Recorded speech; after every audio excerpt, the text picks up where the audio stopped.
You're watching college volleyball on the SEC Network. No better place to be on a Friday night than Foster Auditorium in Tuscaloosa as 8-6 Alabama hosts 9-6 LSU in a crucial conference battle. And we welcome you courtside here at Foster.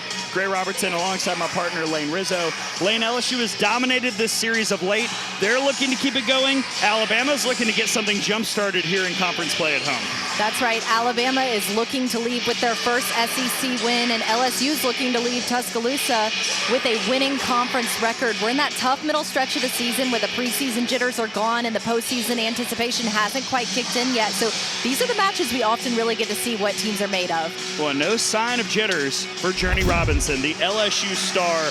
Look, she's always been good. She was great to start the year. You see the numbers in the first 12 matches, but her last 3 outings, Lane, have been remarkable, and that includes 2 epic performances against Tennessee and Florida.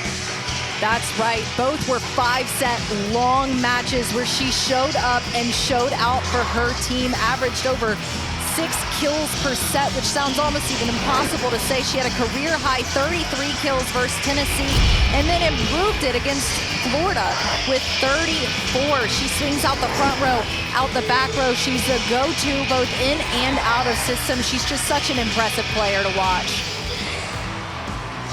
Double-digit kills in every match this year. How about 23 straight matches with double-digit kills for Robinson dating back to last season? You see what she's done in the SEC and nationally. We'll have her circled all night long as we get things started here at Foster.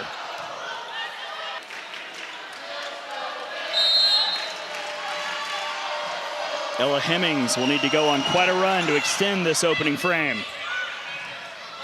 How about Palmer? Big finish. Alabama takes the opening set.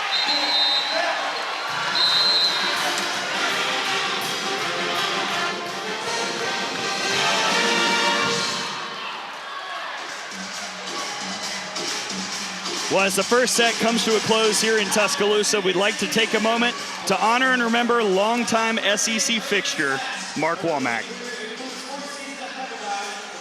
On Monday, the world of intercollegiate athletics lost a leader, a pillar, and a friend. SEC Executive Associate Commissioner Mark Womack, who worked for the Southeastern Conference for 47 years, passed away at the age of 70. Whether you knew him around SEC events as Mark, around the office as Womack, as Mr. Mark, like I did, as Podna, like those who played golf with him did, or as Dad, like my friend John did, Mark Womack was a staple of the conference and college sports for many decades. While he never wanted to be the story, he was always the strong, steady, and witty voice of reason in an ever-changing sports world. We'll miss our friend terribly, but we certainly won't forget the impact he had in his time with us.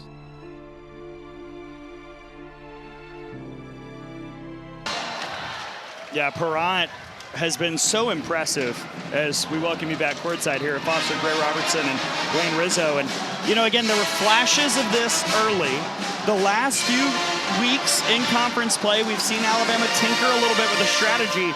Tonight, though, it's been all Perrant as the main setter, and there's just been a better rhythm against an LSU team trying to figure things out without one of their stars, Nia Washington. That's right. Alabama, like you referenced, has taken different approaches this season. They've run the 5-1 a lot. All preseason, we saw setter Hannah Perrant running the 5-1. In the last couple matches, Coach Reed has made different adjustments to try to give a little bit of a different offensive look depending on the opponent. They've run the 6-2 sometimes with setter Callie Kiefer, but tonight, Coach Reed returns to the 5-1. They're looking to just get a point on the board by any means necessary. That's her 7th kill. She's hitting over 400, having quite a night.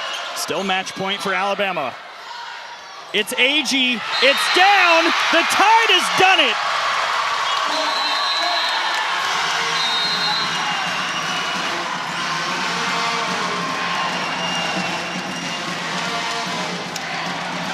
First conference win for Alabama since last November, and it was a resounding sweep over LSU. First time the Tide has taken down the Tigers since 2020.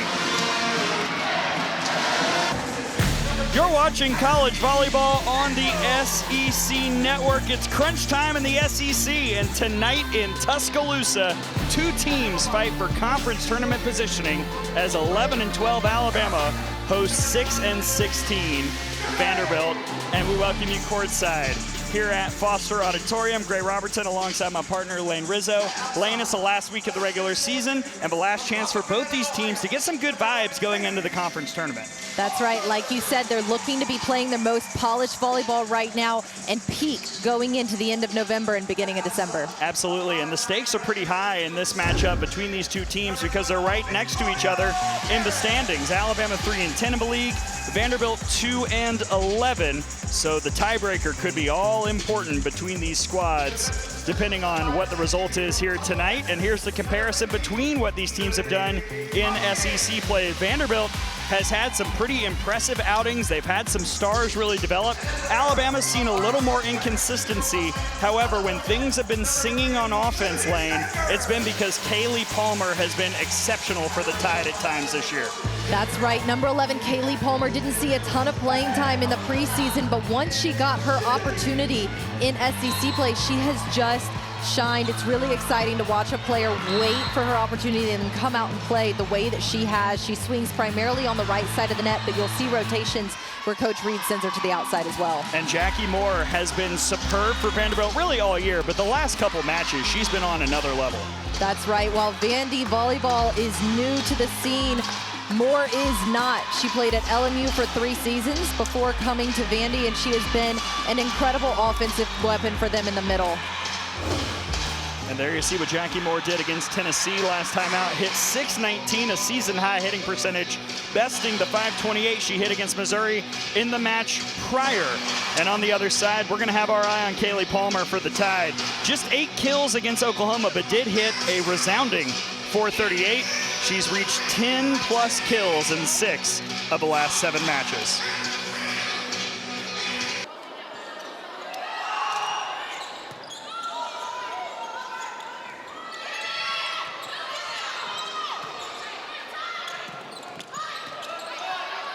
Reset. Anna Machon, a better look this time, but Rondo was waiting. Barrett from the back row. Oh my goodness! What a powerful swing by Victoria Barrett. And impressive how much heat she got on the ball out the back row. Sometimes having all that room to make an approach allows for a momentum that brings just fast shots like that one. And as a DS, Lane, I know you felt the pain that Ellie Kinney just felt, taking that one on the chin. We have all been there. It happens to the best.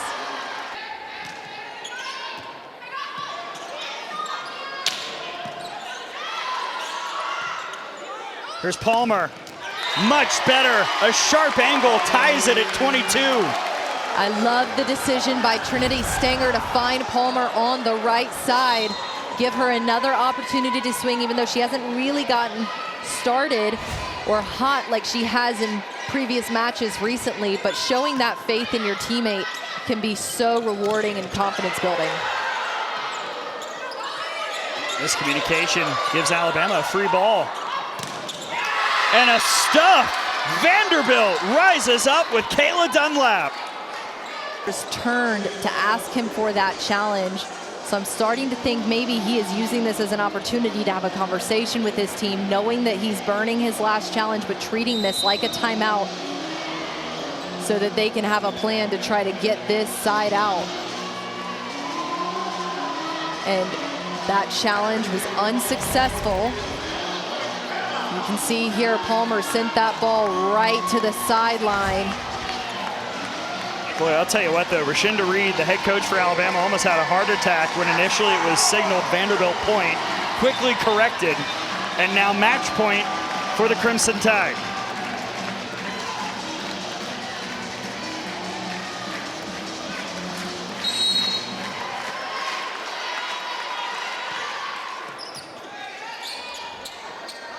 Jackie Moore, too much.